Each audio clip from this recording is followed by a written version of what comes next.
You're listening to Discovery, a podcast presented by the University of Washington School of Law.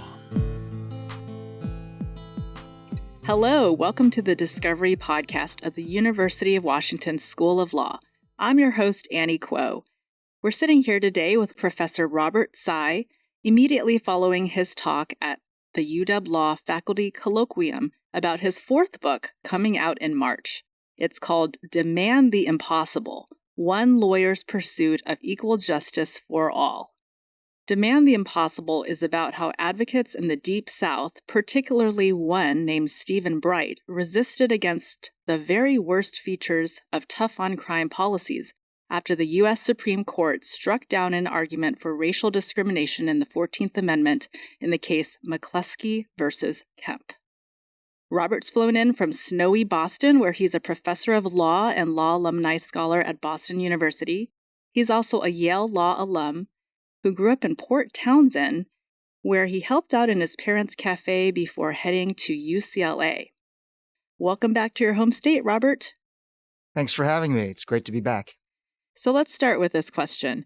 Would you tell us about the significance of the McCleskey versus Kemp ruling in 1987? The McCleskey case is really about making it significantly harder. The Supreme Court issued this decision. It was a 5-4 decision and said that despite pretty powerful quantitative evidence, they looked at every death case since Gregg versus Georgia that the court reinstated the death penalty, and they still found significant racial disparities in the administration of death penalty. So, for example, if you were African-American defendant, then you were significantly more likely to face the death penalty. And then that went up exponentially if you were accused of killing a white person. A couple of different theories. Like one is there's sort of systemic or consistent discrimination or exercise of discretion here in ways that hurt African-American defendants. That's one theory. The other theory is a systematic effort to protect white lives so that if there was a white person killed, then they would just be harsher, more likely to seek the death penalty. So a couple of theories about like what's really going on. But despite this evidence in McCleskey, the court says that's not going to be enough to block the death penalty. Yeah. You have to show discrimination in the particular case. So in other words, they really are slamming the door on systemic racism cases in the administration of the death penalty. So your upcoming book, is a historical thriller about the decline of the death penalty today. And it's framed through the story of one man's career, Stephen Bright, and 4 Supreme Court cases that he argued, following a big decision that was initially devastating to civil rights advocates. Among those advocates, it was referred to as the, quote, Dred Scott decision of our time, end quote, and even compared to Plessy versus Ferguson. So there's many ways to tell the story of the ideas and advocacy that curbed the use of the death penalty. What drew you to this particular attorney, Stephen Bright? Well, what's fascinating about Steve Bright as a historical figure is just how he's in the right place where so many important political events and legal events are happening at the same time. And then he gets to sort of play a role in shaping what the future of the law might look like.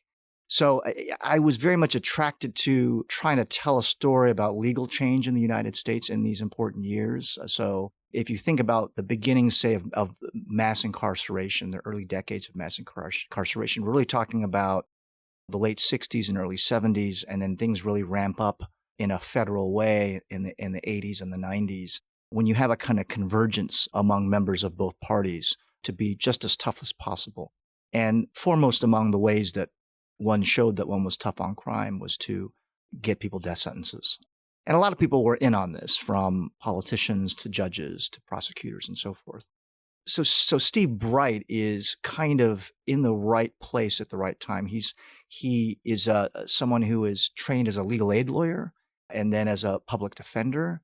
And then he takes his first few capital cases for the first time when the Supreme Court decides in a case called Gregg versus Georgia that after a brief moratorium, states could go ahead and give people death sentences and execute them. But the problem is at that moment, when the floodgates open, people are getting on death row, but they don't have lawyers for their appeals. Oftentimes, the kinds of cases people are getting, particularly in the Deep South, were very brief cases where you might have a court-appointed lawyer who didn't know much of criminal law even, given very little resources. And so you had very quick trials. So you had this sort of desperate search on the part of people who cared about these issues to try to bring talent in from all over the country, desperate phone calls to places like DC, where Bright was, to Chicago, to New York, to try to lure people to take on representation of these cases. So eventually he goes down to Atlanta and he's lured down to help keep an organization afloat and really to try to develop a systematic approach to representing poor people who are under death sentence or facing the death penalty in Georgia and elsewhere. And also he runs this organization for almost 40 years. So he's kind of at ground zero to be able to observe all of these changes in American law and American politics during these years. And so that's kind of why I decided that he would be great to be able to tell the story through. And then when I finally convinced him to participate and help me out a little bit, then there was no stopping us. So let's touch on another attorney who's kind of in the same storyline. Tell us briefly about the legacy of Bryan Stevenson. Yes. Just Mercy, and how he was influenced by Stephen Bright. Stevenson was shattered by the McCleskey ruling. So Bryan Stevenson, of course, is an incredible legal thinker and a social justice advocate in his own right, runs the Equal Justice Initiative, built that thing from scratch, MacArthur Genius Award, et cetera, et cetera. But if you go back far enough, he was once a somewhat demoralized second-year Harvard law student, didn't know what he wanted to do with his life, cared about the world. And, if you flip to the beginning of his best-selling book, Just Mercy, he talks about taking a class where one of the requirements is that you have to, as a student, volunteer for a social justice organization for a few months. And so he looks at the list of organizations, he picks one out, and it's Steve Bright's organization. So what Stevenson says in the early part of his book, Just Mercy, is when he meets Bright, Stevenson is African-American, Steve Bright is a white guy who grew up in Kentucky. Despite their clear cultural, racial differences, he says, Bright is the first person, even after knowing all these Harvard law professors, Bright is the first person he's met in his life who embodied a commitment to equal justice. He would do anything to represent poor people, no matter what they were facing. And he had a track record already, even then, that he could talk about. And so that kind of inspiration and the early work Stevenson did as an intern. So the first thing he does is, Bright sends him to go meet a client on death row. Kind of blows his mind what it's like to actually be able to jump through all the hoops to get into a prison, to actually meet a client. And the client is very despondent and, why haven't you seen me and all this kind of stuff and what's going on with my case? So he kind of is thrown into the deep end, but his eyes are opened for the first time. He decides this is the kind of work he wants to do to help people in this situation. So, in a way, my book, which has a little bit of this, but talks a lot about Bright's career, is a way of giving people who know something about Stevenson's incredible career a little bit of a prequel. So if you think about something we don't often think about, but absolutely necessary, is the intergenerational aspect of, social justice struggle. There has to be someone who's done this stuff before. Where do you learn? Whose shoulders do you whose shoulders do you stand on? How do you learn what worked? How not to make the same mistakes that your predecessors made?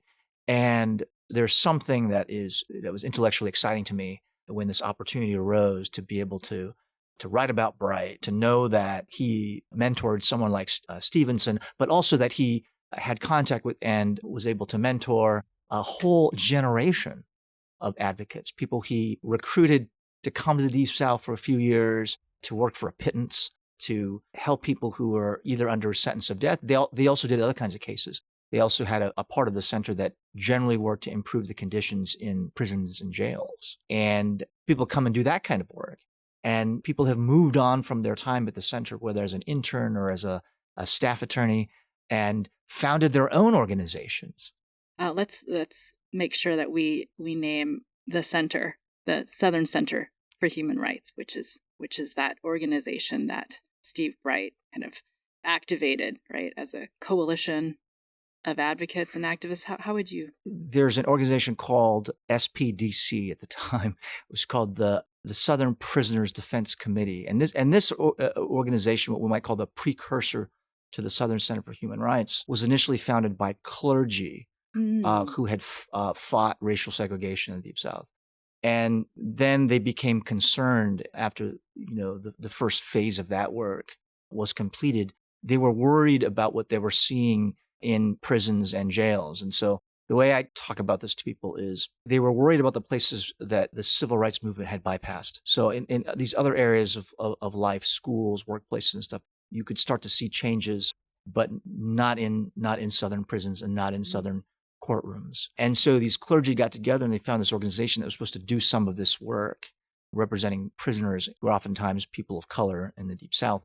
And the problem is that organization never really got off the ground and was literally on the verge of bankruptcy. Lawyers were leaving. They had almost no money. And so someone got the bright idea to call up this guy, Steve Bright, who had just started handling death penalty cases, who was still living in Washington, D.C. at the time, and see if they could convince him to come down, relocate, and do this.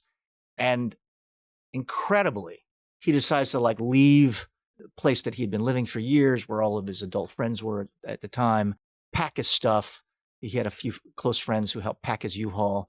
And he actually convinced a couple of his friends to come down with him, who are also lawyers. Now, they only agreed to come down for a limited period of time to kind of help him get the thing going. But that's what happened. He literally packed up a U-Haul, moved down to Atlanta, helped bring resources that were kind of scattered around in various places to Atlanta. And that was the beginning of really this period of SPDC, where they were able to hire people like Brian Stevenson and others. Wow. So we're all standing on someone's shoulders. Indeed. Organizationally. Indeed. That was a bright idea to bring in Bright. I love that. Your book is partitioned into 4 major Supreme Court cases that Bright argued. What do those 4 cases teach about the evolution of the death penalty and strategies in cause lawyering? You're absolutely right. The spine of the book is comprised of the 4 cases he argued in the United States Supreme Court on behalf of a condemned person under death sentence. And the first case he argues in the late 80s, that's about showcasing, reminding us, teaching us that the criminal justice system operates at a local level.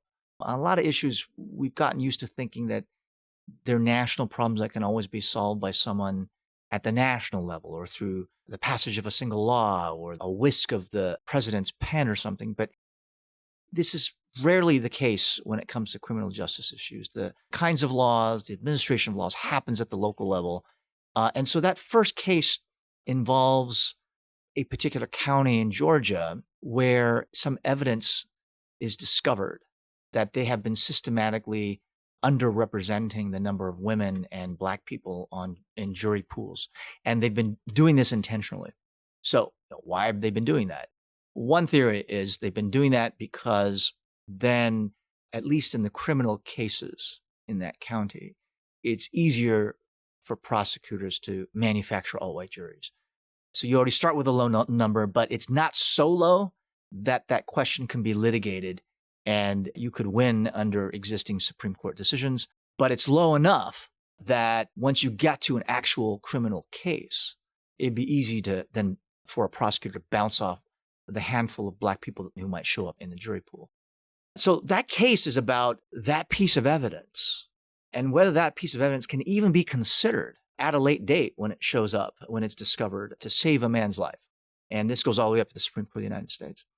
The next 2 cases he argues in the Supreme Court also raise questions of racial equality and racial discrimination. They involve this practice that, once the county has created jury pools and those are the lists that they're used to call people in to serve, then you have jury selection. And so anyone who's actually been to a trial knows that, you got to sit through this and you answer questions and so forth.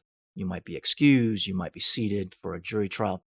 Especially in criminal cases, this traditional practice of allowing each side to have a certain number of what's called peremptory strikes, where for no reason whatsoever, you could just eliminate a juror. The problem with that kind of discretion, since we're talking about discretion, is what if it's abused? What if it's abused by, for example, a prosecutor who wants to argue in front of an all-white jury? So the prosecutor is got a black defendant, things will be easier to win the case if he's got an all-white jury, especially if the victim was white. Those next two cases involve that. The court, this is going to shock some people, but didn't always say that was a violation of the Equal Protection Clause of the 14th Amendment. But eventually, in a case called Batson versus Kentucky, said, if this happens even to a single juror in a single case, yeah, that's a problem. That's a violation of the Constitution. The difficulty has always been in proving it. How do you prove that someone who doesn't have to give a reason at all, right, bounced people out of the jury pool because of their race? Very challenging thing. So these next two cases are about how tricky it really is. What are the rules governing that process if someone's defense lawyer jumps and says, Your Honor, I object. That's the third black juror that has been removed by the prosecutor. How is the judge supposed to rule there? What's the judge supposed to look at? We're told that if that objection is made, then the prosecutor or the other side has to give a reason that isn't about race. The person looked fishy. The person looked unknowledgeable, couldn't pay attention. They're supposed to give some reason that has nothing to do with the race. And then the judge is supposed to make a finding like, okay, it was because of the person's race or not because of the race. Well, let's assume the judge says, no, it's not because of the person's race. But every time the prosecutor has removed someone, the person just happens to have been African-American. That raises the questions, right, of when do you say the judge is wrong, right? When can you overturn this finding at jury selection? And Bright's next two cases involve those kinds of really complicated issues. His last case, his fourth case, the one I finish with, but it's also how I start the book. I actually start the book by putting him at the podium, arguing his fourth and final case, kind of toward the end of his legal career. And it's the most challenging case that he's ever argued. And part of that's because the Supreme Court itself has changed, become more conservative over time, more hostile to the kinds of arguments he's been and others have been making. But it's also because it deals with the issue of intellectual disability, with lots of people have lots of problems with. How disabled does someone have to be before it becomes unconstitutional, immoral to kill somebody? Those are not easy questions to answer, but that final case poses not just that question, but what do we owe someone who says, or whose lawyer says, because often they can't say it, I need help. That case unfolded this way. The judge is about to sentence this individual who had been convicted of a death-eligible crime, and then at the last minute, a report shows up from the state's actual expert who has examined him, and it looks like he's got some kind of brain damage, organic brain damage. And the defense lawyer, the defendant's lawyer says, I don't fully understand this report. I don't know how extensive the brain damage is, what he understands, doesn't understand, how much he can control his body and so forth. I could use some help. I need an expert. And the judge says, it's too late for that. Mr. McWilliams, please stand up. And then he sentences him to death right there. So that's the issue in this final case, which is, what do we owe a person who might have evidence of brain damage, is not given access to an expert to help probe the extent of the damage and maybe even explain the damage to someone who would be deciding what kind of punishment he deserves? And I think those are some of the hardest questions that a community can wrestle with.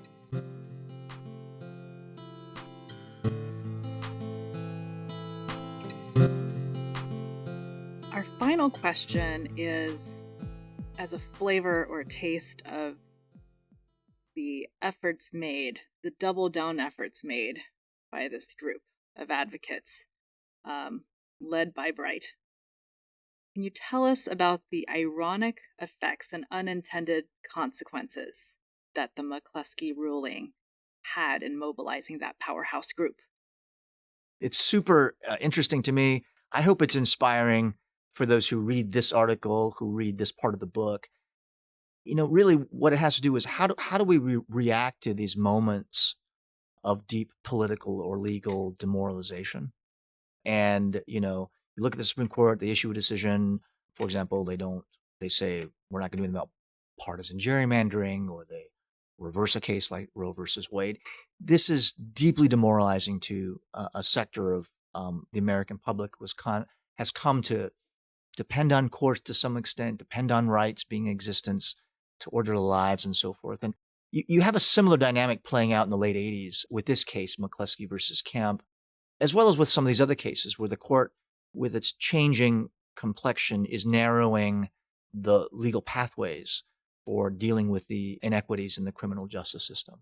But what's really fascinating to me, and I think also hopefully inspirational to others, is while a lot of other people sort of give up making the big structural racism arguments because it's just become now exponentially more difficult to do it after McCleskey, Bright and some of his staff attorneys and volunteers, they don't give that up. And what they try to do is they try to make those arguments on a smaller scale. So the Supreme Court says, we can't just come up with one study and show these disparities across the entire state of Georgia and that they'll somehow shut down the death penalty. Fine. They're going to make us go jurisdiction by jurisdiction, and we're going to do that. We're going to go into the jurisdictions where we think that prosecutors are the most aggressive, maybe have abused their discretion, bouncing Black people off juries, not wanting competent lawyers appointed for them because it's just easier and faster to get them to death row. We're going to show creatively and aggressively that there is, in fact, systemic racism in these places. So A, we're not going to give up. B, we're going to double down on the approach, even though someone like Justice Powell may have expected that the response would be, once you make it harder legally, you stop making those kinds of arguments. Right, go away. Just go represent your client in this one case and don't worry about anybody else's clients. But instead, they went there. They embraced the things that other people might have avoided. Yeah, and not only that, they went after prosecutors aggressively. They went after them. They tried to show that they were racist over a series of cases, maybe even the course of an entire career. They argued that if that was happening in one prosecutor's cases, it might have been because they were trained that way. And so other cases and other prosecutors' case files may have been tainted. They try to bounce at times the whole prosecutor's office from cases. They try to bounce judges from cases. If judges were too tolerant, they let the prosecutor do whatever the prosecutor wanted in death cases.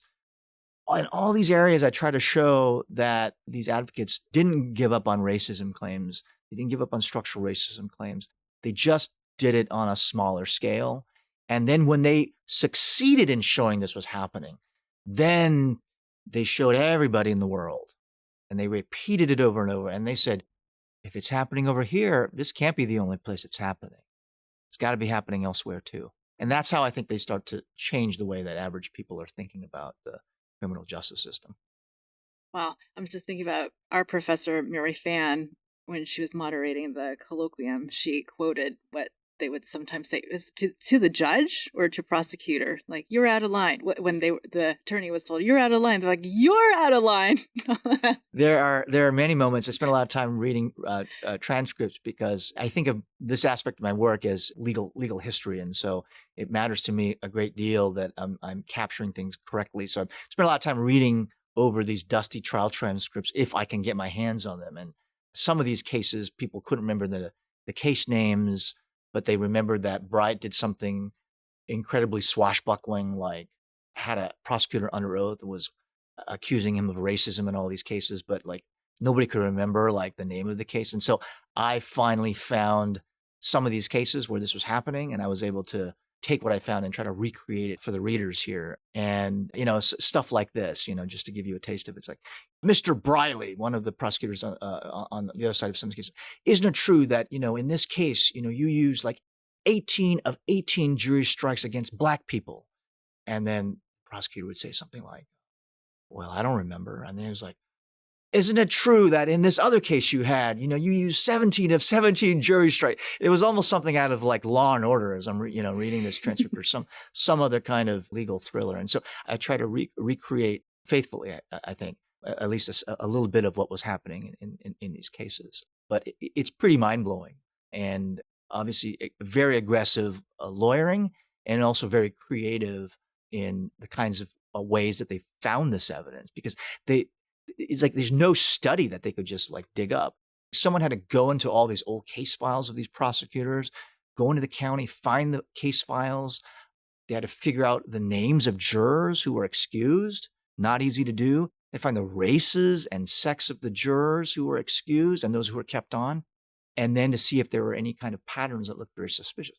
All that took incredible amount of legwork. That's a good kind of relentless Yeah. and detailed, right? Yeah, absolutely. Maybe a John Grisham kind of story. But this is the closest thing that I've experienced in any research I've done that made me think that this could be something that could be dramatized that way. Well, we'll be watching to see the outcome of this book here that could be the next legal thriller that the listener would read. If anyone's interested in criminal justice reform, you might want to check this out. Robert Tsai, professor of law at Boston University, his book, Demand the Impossible, is out March 12th. You can pre-order it on Amazon, Barnes & Noble, BAM, and IndieBound. Thanks, Robert, for being here. Thanks for having me back. Discovery is hosted by Annie Kuo and produced by Greg Olson. Additional voiceover work by Ben Gonio with original music by John Blumster. Discovery is recorded by the University of Washington School of Law in Seattle. For more, visit law.uw.edu.